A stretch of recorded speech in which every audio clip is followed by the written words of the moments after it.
작년 11월 달에 제주도 인근 앞바다에서 한 어린 돌고래가 낚싯바늘로 고생하고 있는 장면을 여러분 보셨을 것입니다. 이 어린 돌고래의 이름은 종다리. 종다리 입엔 낚싯바늘이 있었고요. 온몸에 낚싯줄과 상처가 있고 해조류까지 붙어 있었습니다. 그래서 계속 이대로 몇 개월 지나면 폐사가 될 거다, 또 진얼음이가 잘릴 것이다, 이러한 보도가 있었죠. 그러다가 지난달 30일이 돼서야, 그러니까 한 2개월 정도 지나고 나서야 낚싯줄 일부가 제거되었는데 무려 2.5m. 하지만 아직도 입과 몸통에는 제거되지 않은 것들이 있습니다. 안타깝죠. 지금도 많은 해양 생물들이 어떤 올무와 바늘 등으로 고통을 하고 있습니다. 근데 해양 생물뿐만이 아니죠. 우리 인생을 살다 보면 오늘 본문의 3절에 보시게 되면 두 단어가 우리 눈에 들어옵니다. 하나는 가시라는 단어, 너희 옆구리에 가시가 되고, 또 올무라는 단어, 그러니까 덧, 올가미. 이 가시와 올무라는 단어가 우리 마음에 들어오게 되죠. 사실 이 사사기에는 이스라엘은 이미 약속의 땅에 들어갔거든요. 근데 광야가 다 끝났어요. 고생 끝, 이제 기쁨 시작이라고 기대가 됐지만, 그러나 약속의 땅에도 가시와 올무라는 고통이 있었다는 사실을 보십시오. 이들이 쫓아내지 못했던 이방인들, 또 그들의 삶의 관습들, 또 그들이 남긴 거짓 우상들이 바로 성도의 삶에 가시가 되고 올무가 되고 있습니다. 이제 여러분 내일부터 사사기 통독에 들어갈 텐데요. 다 응답받은 것 같은데 여전히 가시와 올무로 이스라엘 백성들은 내내 고생을 하고 있습니다. 자, 우리는 예수님을 구주와 주님으로 영접했고 또 전능하신 하나님이 우리 안에 살고 계십니다. 하지만 여러분 한번 예수님 믿고 나서 여러분의 인생을 한번 돌이켜 보십시오.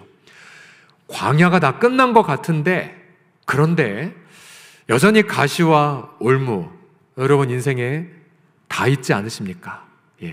사실 제가 그동안 목사로 섬기면서 재벌집도 또 가난한 집도 다 보았지만 다 한두 가지씩 가시가 있고요, 또 올무로 아픔의 기도 제목들이 다 있으시더라고요. 다 있으세요.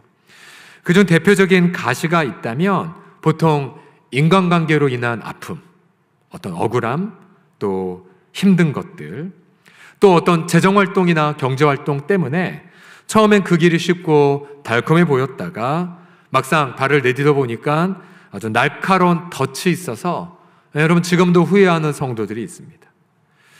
여러분 우리가 인생 살면서 어린 세대든 또 청년들이든 또 시니어 어르신들 간에 이러한 인생의 가시와 올무로 고통할 때 우리는 그때 어떠한 질문을 던져야만 할까요?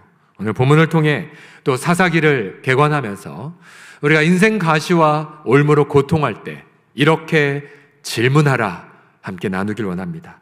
첫 번째 질문은 이렇게 던지셔야 됩니다. 나는 혹시 순수한 믿음을 타협한 것은 아닌가? 라고 질문하셔야 돼요. 첫 번째 질문 같이 읽어보겠습니다. 시작. 순수한 믿음을 타협하지 않았는가? 본문 2절과 3절 보십시오. 하나님이 그들에게 책망하십니다. 너희는 이 땅의 주민과 언약을 맺지 말며 그들의 제단들을 헐라하였거늘 너희가 내 목소리를 듣지 아니하였으니 어찌하여 그리하였느냐? 그러므로 내가 또 말하기를 내가 그들을 너희 앞에서 쫓아내지 아니하리니 그들이 너희 옆구리에 가시가 될 것이며 그들의 신들이 너희에게 올무가 되리라.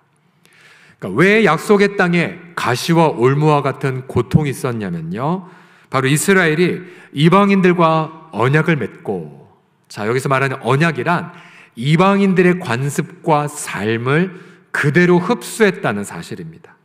즉 이방인들의 핵심이었던 우상의 제단을 헐지 않았고 한쪽엔 여호와를, 그러나 또 한쪽엔 우상을 섬기는 신앙적 타협을 했다는 사실이죠. 예를 들어 가나안 족속이 섬겼던 대표적 우상 중에 바알이 있습니다. 바알. 자, 저렇게 생겼는데요. 바알 신. 한쪽 오른손을 드는 게 뭐냐면 번개를 든 모습입니다. 즉 가나안인들은 바알이 폭풍을 주관한다라고 생각을 했고, 그래서 번개가 치고 바람을 불게 해서 농작물에 열매를 맺게 해주는 신이라고 그렇게 숭배를 했습니다. 가나안인들이 섬기는 최고 신이었었죠. 이스라엘은 이러한 바알 신을 믿는 이방인들의 관습을 절대로 따라가서는 안 되었습니다. 바알의 모든 주상들, 제단들을 다 회파를 했어야 됐죠. 깨트리고 태워버렸어야만 했습니다. 하지만 여러분, 이런 상상을 한번 해보세요. 이제 이스라엘이 광야에서 40년간 살았어요. 이들은 농사의 농자도 모릅니다. 가나안 땅의 기후도 모릅니다. 그런데 이제 가나안 땅에 들어갔어요. 농사를 짓고 보려고 해보니 뭐 하나도 모릅니다. 비가 언제 오는지, 농사는 어떻게 지는지, 열매는 내가 맺을 수 있는지 등등. 그러다가 문득 바로 옆 동네 가나안 족속 바알의 신에 대한 이야기를 들어요. 이야기를 들어보니 바알은 비도 내리고 농작물에 열매도 맺게 하고, 또 바알의 마누라인 아스타롯은 다산을 하게 한다는 이야기를 들었습니다. 듣고 보니 너무 달콤해 보였어요. 그리고 또한 두려움이 있었어요. 그동안 광야에서 생활만 했다가 이 낯선 땅에서 내가 먹고 살 수 있을까? 결국 그런 생각 끝에 결국은 그러면 조금만 배워보자, 조금만 내가 거기 따라가 볼까? 그래서 비를 어떻게 내리고 알고 보니 어느 날 계절에 바알 신당 가서 제물을 바치면, 또 농사의 열매를 맺으려면, 또 뭔가 자녀를 낳으려면 이러이러해야 한다는 관습을 듣고 따라가기 시작합니다. 결국 그 결과 그들은 한쪽에선 여호와를 믿었고, 그러나 뭔가 위급할 때는 바알의 신당을 찾아갑니다. 여러분, 지금도요, 우리 교회 그런 분 한 분도 없으면 좋겠지만, 예수 믿는 성도들 뭔가 위급할 때 점을 보거나 사주를 보려 하거나, 전부 다 타협한 신앙의 변질이죠. 결국 그러한 신앙의 타협 속에 이들은 하나님을 어떻게 제안했습니까? 하나님은 비를 주관하시는 분, 하나님은 농사를 열매를 맺게 하는 분이 아니라 그저 광야에서만 믿었던 분, 그 옛날 이집트에서 조상들이 믿었던 분, 이 새롭게 먹고 살기에 바쁜 가나안 땅에서 어떻게 여호와 신앙으로 버텨라고 생각했던 거죠. 우리 기독교 역사에, 우리 한국 기독교 역사에 가장 아픔의 순간이 있죠. 1938년 9월 10일이었습니다. 그때 대한예수교 장로회 총회는 평양 서문박교회, 평양 장대연교회에서 1907년에 대붕이 일어났고, 교회가 성장하면서 분립개척을 해서요, 당시 평양 서문박교회에는 3,000명 정도의 성도가 있었다고 합니다. 자, 그런데 이 서문박교회에서 신사참배를 총회가 결의를 해버립니다. 그 당시에 결의의 논리는 그럴듯했어요. 종교 행사가 아니다, 그냥 국가 의례일 뿐이다 라고요. 제가 그 당시에 결의문 그대로 읽어드리겠습니다. 등은, 그러니까 우리들은 신사는 종교가 아니요 기독교 교리에 위반되지 않는 본의를 이행하고, 신사참배가 애국적 국가의식임을 자각한다. 그러므로 이에 신사참배를 솔선려행, 곧 수행하여, 힘써 수행하여, 나아가 국민정신동원에 참가하여 비상시국하에 있어서 총후 황국 일제의 신민으로서 최선을 다하기를 결의한다. 소화 13년 9월 10일 조선예수교 장로회 총회장 홍택기. 오전에 결의하고 평양 신사에 모두 다 갑니다. 그리고 평양 신사에 가서 참배를 하죠. 당시 평양 신사에는 태양의 여신 아마테라스, 일본의 건국 설화에 나오는 우상이 있었습니다. 그들은 우상 숭배에 큰 죄를 저질렀지만, 그러나 단지 국가 의례라고 변명했습니다. 자신의 양심을 속였죠. 해방이 되었고 이들에게 회개를 종용했으나, 역사책에도 나오는데요, 이들은 한결같이 이렇게 망언을 서슴지 않았습니다. 우리가 교회 지키느라 얼마나 힘썼는데, 애썼는데 회개라니. 그런 해방 후에 이들은 기득권을 내려놓지 않았습니다. 자, 이들의 논리대로 살기 위해 지키기 위해 타협했다고 했지만 그럼 그 결과가 어떻게 되었습니까? 지금 평양 서문박 교회는 흔적도 없이 사라졌고 대신에 그 자리에는 평양 만수대 예술극장이 들어섰습니다. 또한 평양 장대현 교회도 역시 흔적도 없이 사라졌고 제가 지도 보고 찾으려고 했지만 찾을 수 없었어요. 그냥 무슨 전철역 근처에 그냥 어떤 곳으로 바뀌어버렸습니다. 북한 전역에 김일성 3대 우상을 배우는 주체사상, 바로 학습소로 3만 5천 개인가요? 북한 전역에 가득해버렸죠. 여러분, 이처럼 순수한 신앙을 타협해버리면 여러분 그 대가는 너무 커버립니다.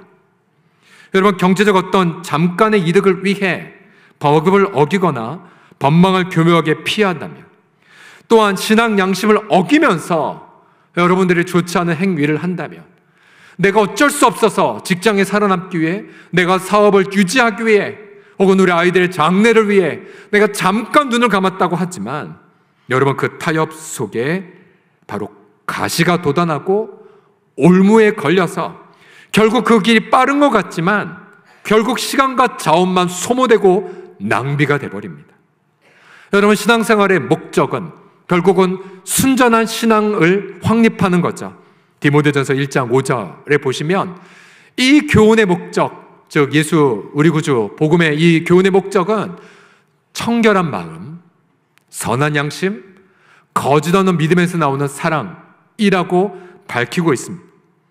만약 우리가 순전한 신앙에서 변질이 된다면 그러면 우리는 하나님 앞에 죄를 범하게 되고, 그리고 우리는 그만큼 고통과 아픔을 겪게 되는 거죠. 여러분, 왜 이스라엘 백성들이 약속의 땅에서 그처럼 오랫동안 이방 민족에게 압제와 수탈과 그리고 그런 어떤 두려움을 겪어야 됐습니까? 그것은 바로 그들이 하나님 앞에 순전한 신앙을 잃어버렸기 때문이 아니겠습니까? 그러하게 여러분, 오늘 주일이 다 마무리되기 전에 여러분 자신을 하나님 앞에 돌아보십시오. 내가 가시와 올무에서 벗어날 것을 생각하지 말고 먼저 하나님 앞에 자문해 보십시오. 하나님, 혹시 내가 순수한 신앙에 타협하진 않았습니까? 한쪽엔 주님을 섬기고 또 다른 쪽에는 세상의 세속주의를 따르거나 인본주의를 따르거나 혹은 세상의 어떠한 그런 모습들을 따라감을 통해 예수 믿는 순수한 마음을 잃어버리진 않았는가? 자신을 돌아보십시오. 여러분, 타협하면 가시와 올무로 고생한다는 그 사실을 명심하시고 오늘 하루가 다 지나가기 전 주님이 우리 가운데 주신 그런 순도 100%의 믿음을 회복하는 오늘 하루가 되시기를, 회복의 시간을 맞이하시기를 예수님의 이름으로 축복합니다. 자, 두 번째로 인생 가시와 올무로 고통할 때 여러분 이렇게 질문하셔야 됩니다. 내가 순종의 시험에 합격하고 있는가? 라고 물어보셔야 됩니다. 순종의 시험 합격하고 있는가? 20절, 21절에 보시게 되면 하나님이 이렇게 책망하십니다.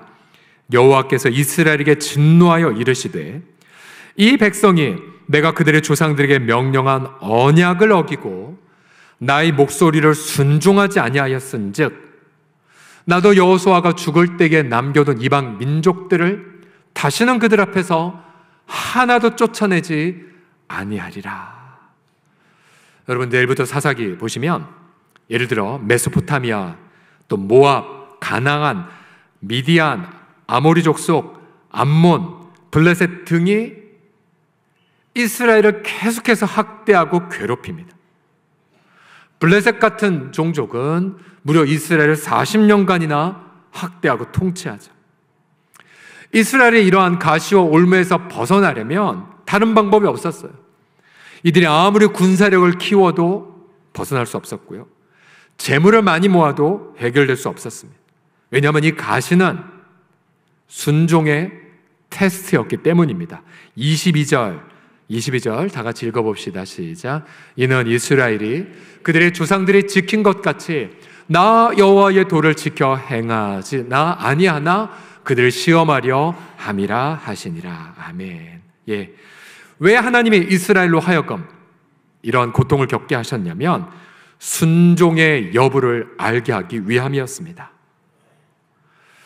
이스라엘이 가시와 올무로 고통할 때, 그래서 이들은 아픔으로 부르짖죠. 어떻게 순종의 시험에 합격할지 질문도 던지지 못한 채요. 그들은 그저 하나님 살려달라고, 하나님 도와달라고 부르짖을 뿐입니다. 그때 하나님은 이들을 불쌍히 여기셔서 이들에게 돕는 은혜를 베푸십니다. 자, 그 은혜가 무엇이냐면 바로 사사라는 사람들을 그들에게 보내주시죠. 18절을 보시면 여호와께서 가시와 올무로 고통하여서 부르짖는 그들을 위하여 바로 누구를 세우셨냐면 사사들을 세우셨습니다. 그리고 하나님은 그 사사와 함께 하셨고 그 사사가 사는 날 동안에는 여호와께서 그들을 대적의 손에서 구원하여 주셨습니다. 자, 사사, 말도 어렵죠. 한자로 보면 선비사자의 스승사자인데요, 히브리말로 샤파트라고 합니다. 이 사사, 우리나라는 안 쓰는 표현이에요. 근데 아마 처음 한글로 번역할 때에 국어사전 보시면 옛날에 한자 문화권에서 재판하고 법령에 따른 형벌하는 역할을 사사라고 했답니다. 사사. 그러니까 우리로 말하면 판사, 판관. 옛날에 유행했던 드라마 판관 포청천, 그런 그림을 떠오르시면 판관 포청천. 그런데 하나님 보냈기 때문에 이들의 판단의 기준은 무엇이었냐면 언약이었습니다. 언약의 재판관이 사사의 정입니다. 언약의 판사들. 그래서 이 사사들의 역할이 무엇이었냐면 당장 가시와 올무를 제거하는 건 두 번째였고요. 먼저 언약에 따라 백성들을 재판했습니다. 그래서 백성들이 지금 무엇을 타협하고 있는지를 지적했고, 그래서 그 지적된 죄에서 회개할 것을 선포한 이들이 사사들이었습니다. 예를 들어서 기드온 같은 사사는 바알의 제단을 밤에 가서 헐어버렸고요. 자, 그래서 하나님 백성들이 먼저 회개하면 그 다음 이제 사사들은 이방 민족을 심판합니다. 예를 들어 입다 같은 사사는 암몬 민족의 불의를 이렇게 입술로 심판을 합니다. 마치 서희 장군, 옛날 외교로 단판에서 물리쳤던 서희 장군처럼 암몬 민족의 불의를 심판하고 그 다음에 그 심판한 결과 백성들은 가시와 올무에서 벗어날 수가 있었습니다. 여러분, 순서가 중요합니다. 가시와 올무로 부르짖었는데 하나님이 사사들을 세워주셨는데 그 사사가 먼저 바로 하나님 백성들의 죄를 지적하고 회개를 도왔다는 사실을요. 여러분, 이 순서는 신약 성경에도 그대로 재현됩니다. 베드로전서 4장 17절 보시면 하나님의 집에서 심판을 시작할 때가 되었나니 만일 우리에게 먼저 하면 하나님의 복음을 순종하지 아니한 자들의 그 마지막은 어떠하랴. 여러분, 왜 우리 세상 뉴스에서 정말 독재자, 불의한 지도자가 여전히 건재한 줄 아십니까? 그것은 아직 우리가 하나님을 향한 순종이 완성이 덜 되었기 때문에 그래요. 그러나 우리의 순종이 완성되면 그때부터 하나님은 심판의 잣대를 세상으로 향하게 하십니다. 그때는 주님이 오셔서 이 열방을 재판하시고 불의 형벌을 내리시게 되죠.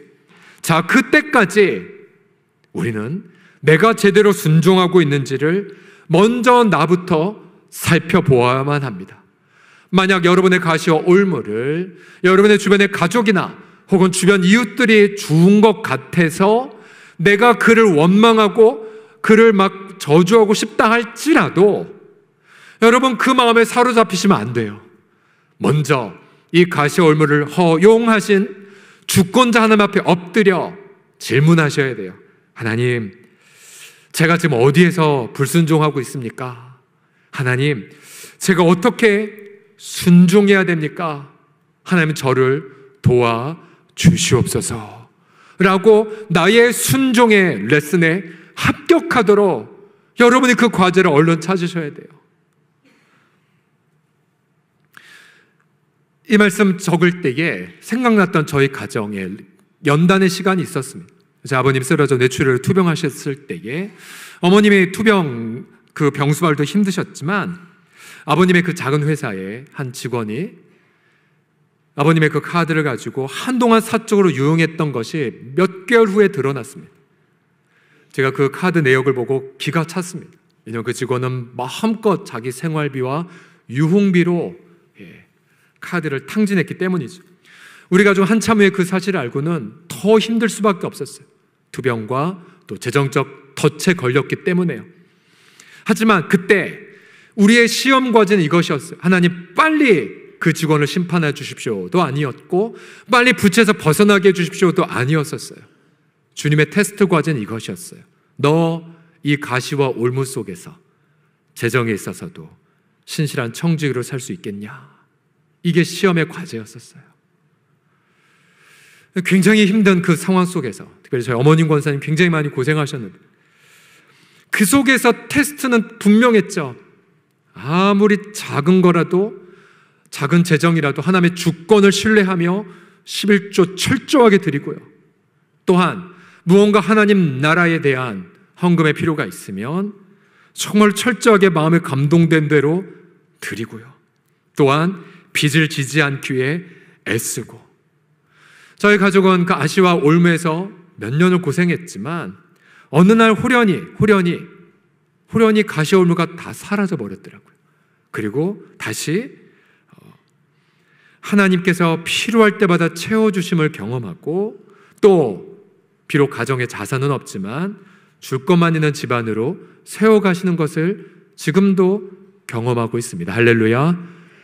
여러분들 명심하셔야 돼요. 가시와 올무로 고통할 때 만약 여러분이 불평의 덫에 혹은 원망의 늪에 빠지면 답이 안 나와요.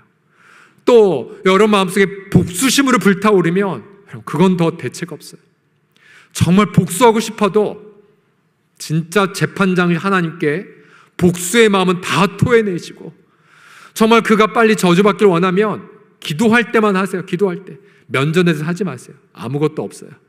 오히려 하나님 앞에 시편 말씀을 가지고 내 마음의 억울함을 다 토해내시고 그 다음에 좀 정신이 든다면 질문하세요. 주님, 제가 어떻게 순종해야 될까요? 하나님, 제가 어떻게 더 불순종을 내려놓고 성숙한 성도로 연단이 되어야 될까요? 하나님, 이왕이면 제가 빨리 합격해서 이 가시와 올무의 고통에서 벗어나게 하여 주시옵소서. 조기 졸업하게 하여 주시옵소서. 하나님 그 기도 기뻐하시고 특별히 여러분 이스라엘들은 제대로 회개도 안 했음에도 불구하고 하나님은 그들의 안타까움을 안타까이 여겨 고통을 안타까이 여겨 사사들을 막 보내주셨거든요. 맞아요. 우리가 어찌 100%의 순종을 이 땅에서 이룰 수 있겠습니까? 그러나 하나님 우리가 조금만 애쓰고 조금만 몸부림쳐도 하나님은 사사를 보내주셨듯 돕는 은혜를 우리 가운데에 부어 주십니다. 그 돕는 은혜를 붙잡고 여러분 몸부림치십시오. 조금 더 주님 닮아가도록 애쓰십시오.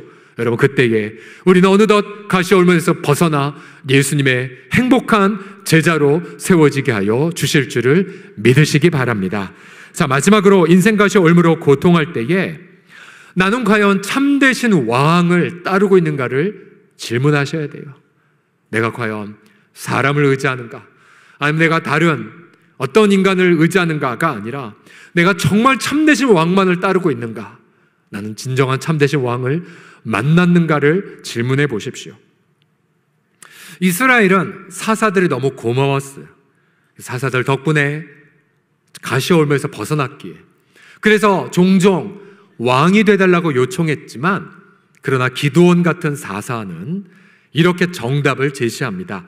사사기 8장 23절 보시면 기드온이 그들에게 이르되 내가 너희를 다스리지 아니할 거고 내 아들도 너희를 다스리지 아니할 것이요.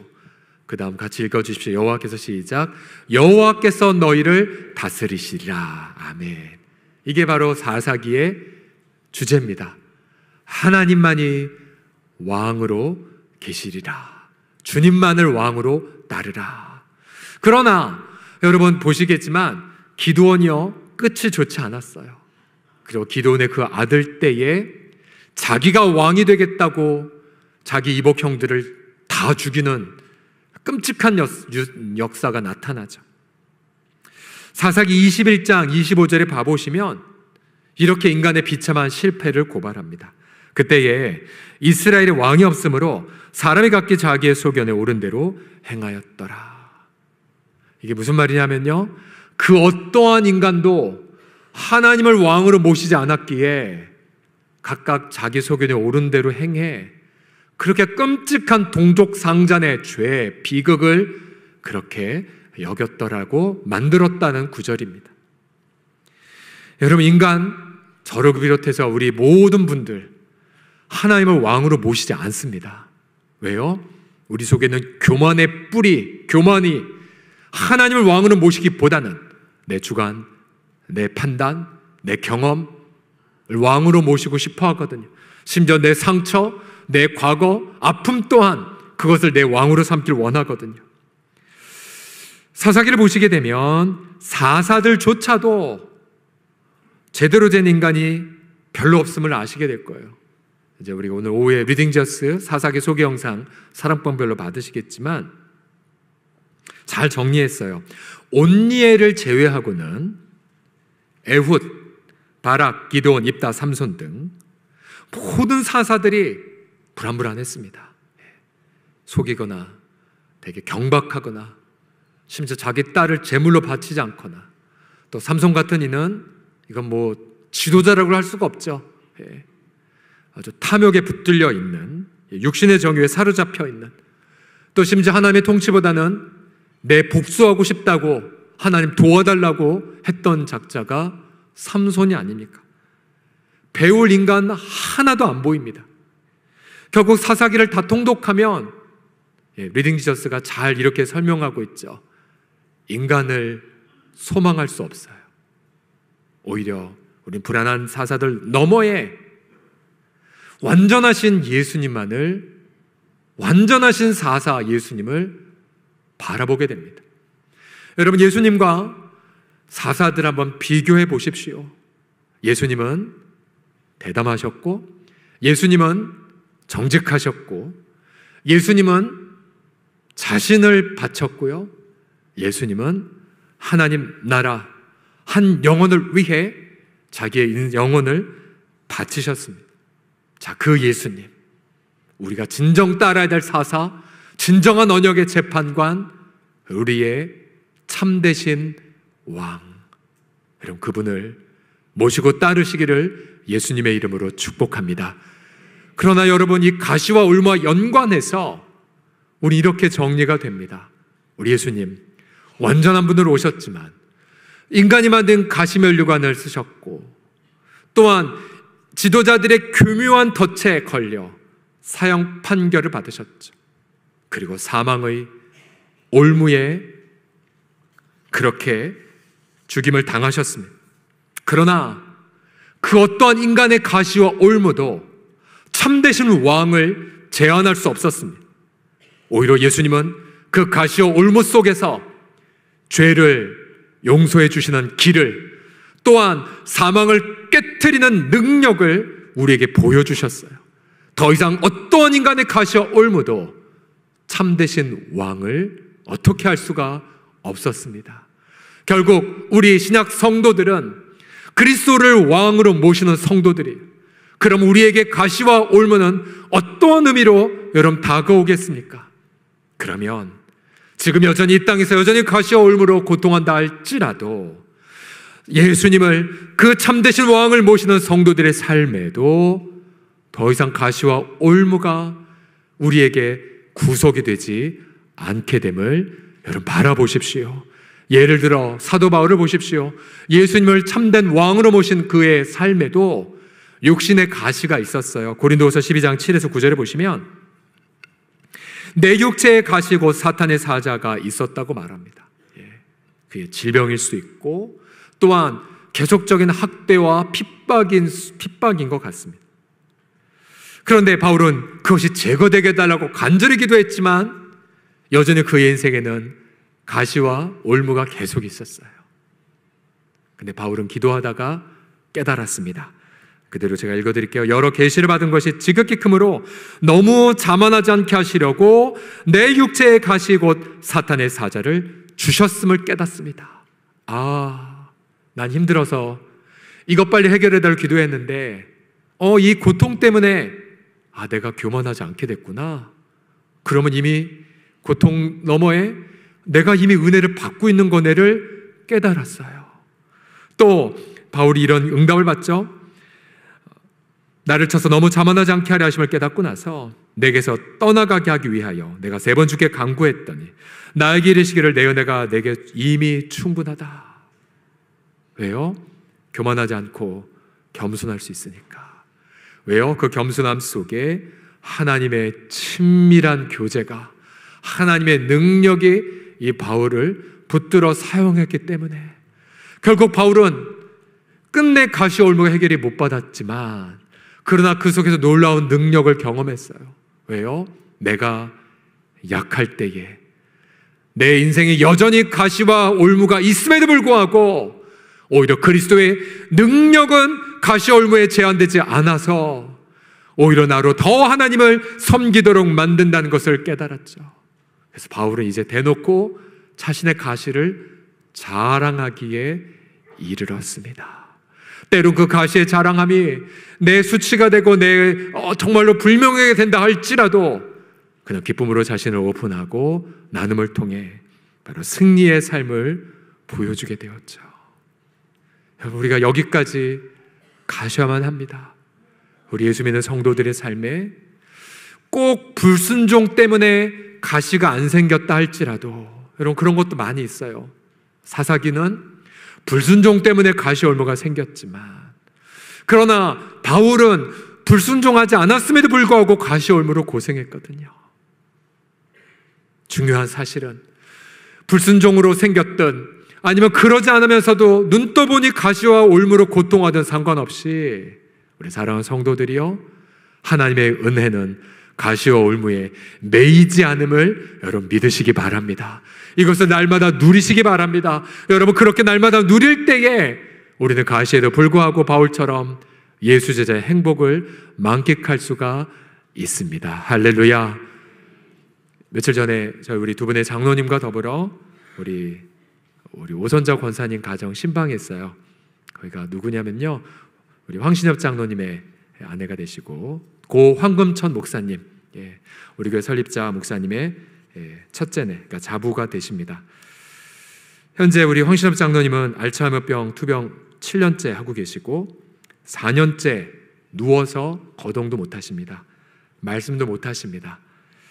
그저 우리가 가면 어린이처럼 미소만 잠깐 짓거나 그냥 응이라고 대답만 하실 뿐이십니다. 그 곁을 우리 권사님 고령이심에도 불구하고 정말 순애보, 정말 사랑과 정성으로 잘 돌보고 계십니다. 제가 보니까 잘 다들 모르시더라고요. 오선자 권사님은 원래 불교 가문에서 태어나셨고 10대 시절 선교사님들과 또한 예수 믿는 가정의 따뜻함 때문에 예수님을 구주와 주님을 영접했고요. 또 좋은 학교에서 공부했고 또 좋은 선교 단체에서 일을 하셨지만 우리 황은천 목사님을 통하여 가난한 홍제동으로 시집을 오셨습니다. 당시에 우리 교회가 얼마나 가난했냐면요, 판잣집이었거든요. 지금 우리 여기 시니어 어르신 중에 저 판잣집 보신 분들 있으실 거예요. 학고방이라고 하죠. 판잣집을 낮추어 부르는 말을 일본말로 학고방이라고 하는데, 교회는 무지 가난했고 또 이 유능한 이 오선자 청년이 시집왔지만 시댁 식구들 많았고 시집 식구들 가난했고요. 이런 일화를 작년에 제게 들려주셨었어요. 시댁 식구들 다 밥해주고 또 손님들 다 챙겨주면 본인은 못 먹어서 시집 왔는데 점점 새댁이 점점 몸이 늘씬해지는 그걸 뒤늦게한 남편 황신엽 새신랑은 너무 미안하고 안타까워서 한밤중에 몰래 신부 데리고 부엌에 가서 계란 삶아 먹었다는 이야기를 저한테 들려주셨어요. 황원천 목사님이 자부를 되게 아끼셔서 자신의 사역의 뒷이야기를 많이 들려주셨어요. 그래서 저희 교회 우리 교회 역사를 제일 많이 하신 분이 우리 여기 원로원 장로님들 계시지만은 오순절 권사님이세요. 예를 들어서 당시에 장례가 나면 황원천 목사님은 직접 시신을 염해 주셨고요. 때로는 피투성이 가득한 시신을 염하다가 자기 옷에 피가 가득해지면 이제 퇴근하고 오셨을 때에 차마 전염병 때문에 결핵 환자들 시신들을 하고 나서 전염병 때문에 차마 집에는 못 들어오시고 밖에 대기하면 자부께서 옷을 가져오시고 밖에서 옷을 갈아입으시고 이제 오순절 권사님은 피 묻은 옷을 이제 깨끗이 세탁을 하셨다는 이야기도 들려주셨어요. 그때 그 당시에 힘들었던 시절들을 회상하지만 그러나 우리 오순절 권사님은 늘 그 고백을 하세요. 목사님 굉장히 가난했는데 근데 그때 불평 한마디가 안 나왔어요. 왜요? 예수님 믿는 것 때문에 너무 감사하고 행복했기 때문이란 표현을 굉장히 많이 해주세요. 가난이 가시가 아니었었어요. 가난이 올무가 아니었었어요. 오히려 그 속에서 풍성한 행복. 그래서 여러분 저희 서울홍성 공동체의 시작점에 바로 예수 믿는 제자들의 행복이 가득히 있었다는 것을 우리는 역사를 통해 확인할 수가 있습니다. 더 나아가 사실 우리 경기도 양주시의 부활산 너무 아름다운 교회 묘지, 저희 교회 사이즈에 저렇게 아름다운 교회 묘지는 사실은 유일을 찾아볼 수가 없거든요. 봄이 되거나 또 이렇게 성도들 가면 수만 많은 그 아름다운 조화들 때문에 성지, 혹시 여러분 마음 울적하면 그런 부활산 가서 우리 믿음의 선배들이 어떻게 승리했는지를 보시면 마음의 뭉클한 감동을 느끼실 거예요. 당시 교회는 가난했고 성도들 장례치를 매장지가 없어 황원천 목사님 너무나 안타까이 여기셨고 간절히 기도하셨지만 교회에서는 답이 나오지 않았습니다.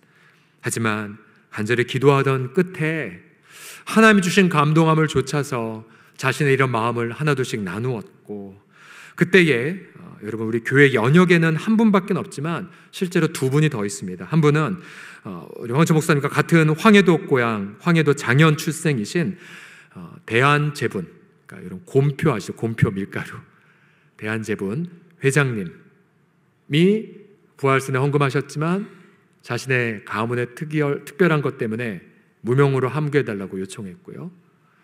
그래서 아마 추정되기 이분이 가장 많은 걸 드렸다고 추정됩니다. 또 한 분은 이분은 잘 아실 거예요. 박정희 대통령의 경호실장 차지철 씨의 어머님 권사님이 영락교회 신실한 믿음의 권사님이셔서 역시 이분도 헌금을 하셨고 아들에게 혹시나 누가 될까봐 비밀로 해달라고 하셨고요. 그리고 마지막 분은 자주 제가 말씀드렸던 고 이어령 선생님의 장모이신 고 김현순 권사님. 이분도 저희 교회 멤버는 아니셨지만 저희 교회 주로 출석하시면서 귀한 헌금을 하셨고 교회 연역에 이분의 이름만 올라가 있습니다. 결국 여러분 가난은 가시와 올무가 아니었어요. 오히려 가난 속에 예수님의 행복을 누리는 제자들을 통하여서 오히려 하나님 나라의 부요함을 우리 믿음의 선배들은 체험했답니다. 그리고 우리는 그 체험의 결과로 우리는 귀한 행복한 공동체에 머물고 있습니다. 여러분 그렇습니다. 예수님을 정말로 자신의 참된 왕으로 모신 곳, 비록 그곳이 광야랄지라도, 비록 그곳에 가시와 올무가 가득했다 할지라도, 또 그것이 내 불순종 때문이든 아니면 다른 이들의 잘못된 결과 때문이든 간에 가시와 올무에 매이지 않으신 예수님 덕택에 우리는 행복할 수 있습니다.